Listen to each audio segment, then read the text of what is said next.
chế có cái lò thì cái thả cái lò đó sẽ có công bè luôn cả bố hoa tổng chưa được tổng chú bây giờ có những bè thì cái tăng kỳ cũng nhiều không muốn chắc để cụ gì nên nhìn bè bỏ thì cho nó lúc cụ để cụ cũng mắc cụ sớm mắc thì cho cụ đi cho nó bóc cũng mắc nó cũng nọ thì vì thì cụ sẽ bóc cũng mắc thì cũng nọ thì cụ sao không có cái lò áแล้วก็ป้องเทียก็เป็นก็เป็นเกี่ยวกับยาก็ใช้เยอะหลอดก็ก็ป้องไปอย่างของเราเชียนะสร้างยาสร้างเสงสร้างก็มาสร้างก็มาใส่ก็เลยสร้างเสงยาเลยแล้วก็ก็ลองไว้ครับก็ป้องจุดๆก็ถามเราก็จะถามอะไรป้องเนี่ยจะก็จุดก็ป้องไว้กับเกี่ยวกับมาก็มา กูยังถ่ายคอหาเดียจะยังสร้างสิ่งบุรีมาว่าvì cũng chỉ tao là chân thì một là khó thì vào được từ từ các bóng thì và cái nhà sát sẽ bố cái nhà bưởi nhưng mà biết tôi thế này mà làm một ít thả thì các bao tại sao nó được trả lại nó phải mình ở nhà phải ở đâu vậy nó được trả gì mà hùa xe vư nó được trả tuổi lo mà hùa vạn đùa ta chỉ vạn đùa 진짜 그냥 라 그냥 진짜 되나 와 디체브마 니냐로 샤와 나라 군자바 그냥 샤 디스칸센 지수 세부야 진짜 또 남아 되는 또 해너 뭐 다루가는 그인지 몇 시가 되어야 자 다시 군자 할 때 정책적과 gì cho bê gì cho plong đó để cho cái tiền mông sa và sai nhầm bùi mà lấy tôi lọc bông rồi sa sủng sinh khám rồi nó toàn là một trâu à thì là sẽ có chân chấp thế thì là dù em mới xa thì tất cả là nhau trong cái này là nhau trong cái này mà đối xử với thằng cái kia là nhau chung rồi hậu là chị chắc mình rất tôn mà những rất tôn mà những ít chữ như thế tụi nó thì rất tôn thiên lý u sẽ là một ship thả để là tôn phát tôn thì để thấu lọc về số tên là mà sẽ là những chỉ chống thì là một phong trâu xa đi biến phủ nữa thì sẽ là mà tơ nữa thì là tôn thì ít xa cho thì đó là một trâu xa hút phong thì thành một xa ma thì cho là một cha cho bể lúc trống ở lâu vừa thì trống tuần ga thì ban này đây là một sao thì làm đây là một đồ pha ma tê để thay tê thì còn đây thì đi chơi trồng được pha ma thì nó thay nó thì cho nó mà bé một món shit tàu là một shit tàu vì cái lúc chuyển đây cũng là một shit tàu nó được thế thì cho lòng thả thì nó được nông thế lấy pro cũng thế nó thì cũng là shit tàu nó thì là lúc muốn chuyển đây mà thầu cho lò bể lò thì bác cái là sắp bể lò mà cho cái tiếng chúa mà cũng chỉ tao biết sửa thì nó thì ta sĩ ra cái tiếng đó là thì tao cũng có thì chỉ bạn đùa đi theo vừa cái thì chăm bị lắm thì thằng đó cấp thì chăm bị lắm nó bể lò bút thả nó thì chăm bị để cho lò bể lò thì cho cái tiếng mới thì mới chăm bị lò tụ để xử thật nó thì làm mới thả thì chăm bị là mua qua để nó chỉ cho tôi lấy thà nữa để là một đứa tôi lấy thà thì phải là một shit tàu cũng là một rồi cho là một shit tàu đi nó thì cái nó tròn ra để cái sắp bóc này cũng mà cũng thản choเขาcũng chọn để cũng thảเขาcũng có cho muốn sát sánh nữa cho muốn sát sánh là thì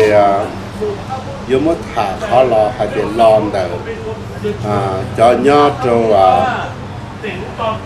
thảm thao kia và tại anh thả lũ cả vậy thì nào vậy nên thả lũ là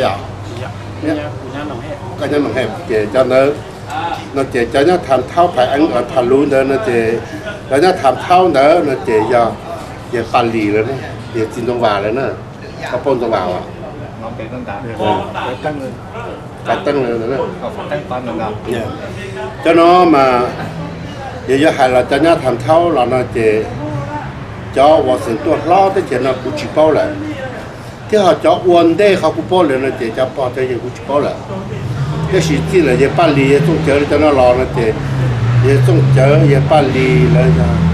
giờ được cao được cũ để làm một cho tu để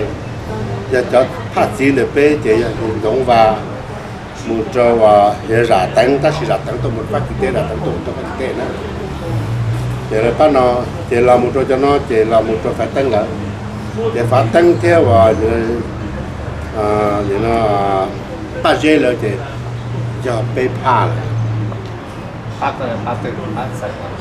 ba nhà thảo đặt thành thau nữa thao nên đặt thành thau nữa là cho nó mà giờ giờ mới hai chế giờ này phun phát sợi trên này nữa thảo tu trên này nó nè nó chế giờ làm nó ta chỉ lấy cho tu bên chỉ nhau kia tôi thích chơi cho tu chỉ nhau kia cũng chỉ có cái nó là tiền giống ba mà cũng có rồi mà vì giờ họ lựa kia nhau lúc chính thì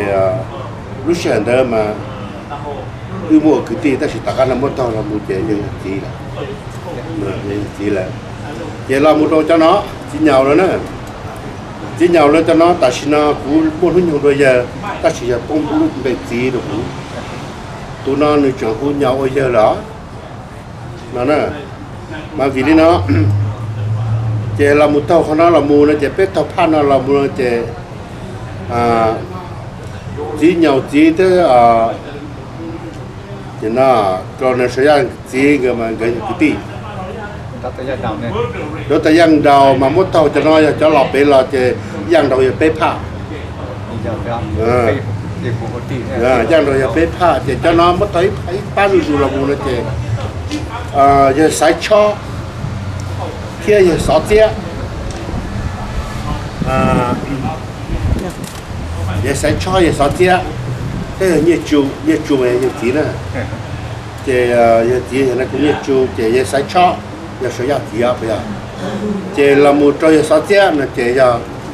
một tông là tí chế cho nó giờ bé hùa giờ là nó nè bé hùa giờ là chế chỉ nhau nó cho nó một trò một trò tông là bắt nó chế thế sử dụng là vậy thà để nó không phát gì thế là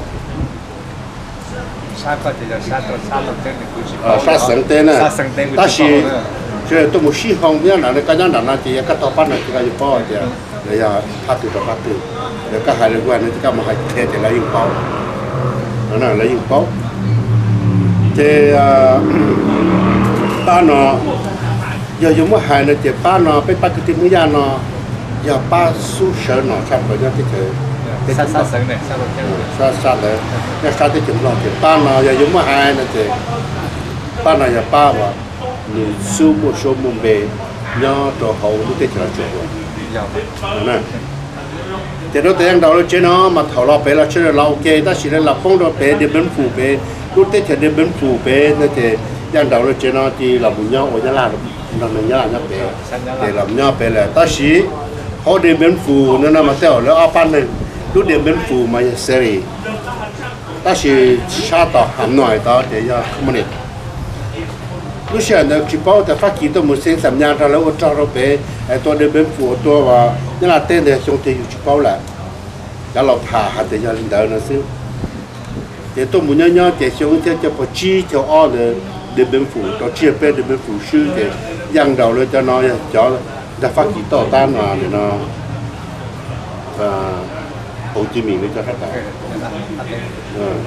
ต่อต้านโฮจิมินห์เลยต่อเจแล้วชื่อต่อเจđang đầu là cho nó phát triển cho là từ đó xiên khuẩn thì cho thái đàm đấy xe thì là muốn nâng vào ít xe phát triển cho nó phát triển cái tàu này để đang đầu là cho nó chỉ lo luôn đấy chỉ nó khó khuẩn mãi chỉ là phát triển trong nó phát triển cái tàu ta chỉ là chân đấy chỉ muốn cho tổng thể số nhà là chỉ nhân đấy chỉ là ít chữ cho vào nhau chủ tỷ rồi tổng thể số nhà là phát triển được bên chỉ lấy xem bò cho nó chỉ giang đầu nó cho nó mà giang đầu tôi cần tới tiệt thì cũng là giang đầu thả mà giờ tôi cần tới tiệt tao không tin nữa số đấy ở nó để bên phủ nữa để giờ mà ta cá lọt nó chỉ cho bé mà thằng này tôi tiệm nhiều rồi để giờ mà ta cá là cỡ nhau rồi đâm bò nhau rồi gọi nó là thế để cho sẽ cần đỡ ta đỡ lo cho nó là tê để sống ít xe cho một trâu cho ít đỡ thì giờ thế thì sợ chế nó cũng thế là cho như sợ chế họ bắt đầu tôi một đôi bên chẳng chế thế sai chứ tôi một cái nhớ tôi để cho bác là cho đi phải thôi không không hoặc cho bác cái tin là sao có sự thật sao đồng hồ xài nè sao sao không bạn thế sao chỉ nhắm bị cũng mà thấy bán thì có cho không cũng mà thả cho cũng thả cho cũng phân đầu được cho nên để cho nó để bên muốn thả lại muốn nó để cho nó gì để bên lại để sửa ra lấy gì để bên lại chuột tông lấy cho nó gì để bên lại để nhớ đồn ra để chuột tông cho tu ti nhớ đồn ra chuột tông cho tu là chỉ nhớ đá nó tự lông nhớ đá nó tự lông chẳng đá vậy lông nhớ đá thì lông mà họ dùng thả nó bị dài trong để lông thế bên mình gì nó này thì món nó không muốn chỉ nhà hay đắt quá nó này thì hai ta để lông thế bé lông thế bé thế gọi là chỗ tông lông gì là chỗ tông giá trị mình để sử mỗi dạng này là chế vư gì giờ vào lâu giá trị cái khó chế này giá trị chỗ trước chưa tiếc từ ta chưa tiếc phải tra bị tu này phải tra bị tu này tông lăng này tông lăng theo lông theo giờ mà hay là bây giờ tu là thế này tông lăng giờ tôi tra dù lông giờ tôi tông dù xe vư giờ bảo lông dù xe vư giờ tông lăng giờ này nó lông giờ nó chỉ giờ là nó tông giờ tông giờ là mà giờ bác phải đi mua chuột gì không là chuột gì ta tông giờ là mà giờ chỉ là bây giờ ta chỉ giờ rải ra số gì cho tu để muốn chơi là mua phát gì rồi họ đã chi gì nữa họ đã chi gì thì mua họ đã chi gì thì nó còn chơi mua cái phát gì nữa để lông là theo nó xe vư theo và giờ cho nó theo nó cái thảo ta chỉ to chút gì là nó cho nó phải tua xe vư là phải nó xe vư phải xe vư ở đây sẵn là tua là chứ mà để giờ muốn tao là cái xe vư cho nó giờ tên tu lại ta chỉ tu hai đôi cú cái chiếc cú sẽ hai đôi phải tá là cho muốn ra thế là nhà đầu bên này nó sẽ hiện ra cho nên cho qua chụp đôi chụp chín nữa thì trong cái tổng hải nó cú tụ khen kia thì theo cú cho tôi cho kia nữa thì sao thì tụ đá qua cú chín trâu nữa ở tụ sản cú chín trâu nữa ta chỉ tụ đá tụ qua cú thắng trâu đâu mà vì cú chỉ mua đá chỉ cho gì là vừa ra cả là chỉ thì cú chỉ bông rồi cho gì vô ta chỉ nhớ tại cho chị cũng bông cái khé chị phải bông cái khé bảo một chị mua thẻ nu thẻ kia cho chi mà một chi cũng chỉ là vừa tất cả là mua ra rồi thế là tao bảo nó phải là tiền là tiền chữ rồi tiền ở nó mua nhiều mua tiền mua nhiều mua tiểu mua lẻ để chờ nhau phải là ô tô chỉ tao lẻ phải là tiền chữ tao cho chi thì cũng chỉ cũng cho chuyện gì nữa cho tao luôn cho nó cú thì tôi chụp nó đấy cho luôn nó nhập chiếc của hai cho tông hải nữa cũng muốn cho tông cho luôn thiệt thế nó chỉ lông thiệt lấy cho nó một nó xe vui thiệt lấy cho nó chỉ cái chuyện cái thang khó thì là họ cho tao khá một phát tu mà ở đây cũng chỉ có lọ ta chỉ khó nó mà giờ cái một cái chuyện cũng chỉ để cho nó cho tôi nó là đây là một trâu còn nếu số là trên nó thì số theo chỉ nhào theo chỉ ngàn năng là cho nó mà lời chỉ được bên là nó chỉ được bên là cái ta xin nó tông theo giờ theo giá trị theo lên để cho nó chỉ được bên là ta chỉ biết theo cái thì là chỉ tao thì nếu tôi sử dụng nhá tôi chỉ nó chỉ tao chỉ lâu ý giả tôi chỉ nó chỉ biết luôn cứ đi thì là chỉ nó chỉ cả to là nó nè chỉ cả to là ta chỉ to là những chỉ là nó nè thì thay giờแล้วกูป้อนยอดเราเฟรชเนาะเราตัดสินเนี่ยคนเราชัวร์แต่ชัวร์เยอะละชัวร์ก็อีดูคือว่าเจ้บาตู chúa vạn tu ชัวร์บาตูยังเยอะ cái นะ gì đâu cứ บาตูเรามาเนี่ยเราดักกันเนี่ยบาตูมาบุกเช่อย่างกันละเนี่ยเราดักกันเนี่ยนะเจ้าบาตูเรามายังเยอะตัวก็ทุกทีถ้าเยอะตรงนี้เจอกูป้อนจะเป็นช่วยเยอะละจะเสียตู้เสียตู้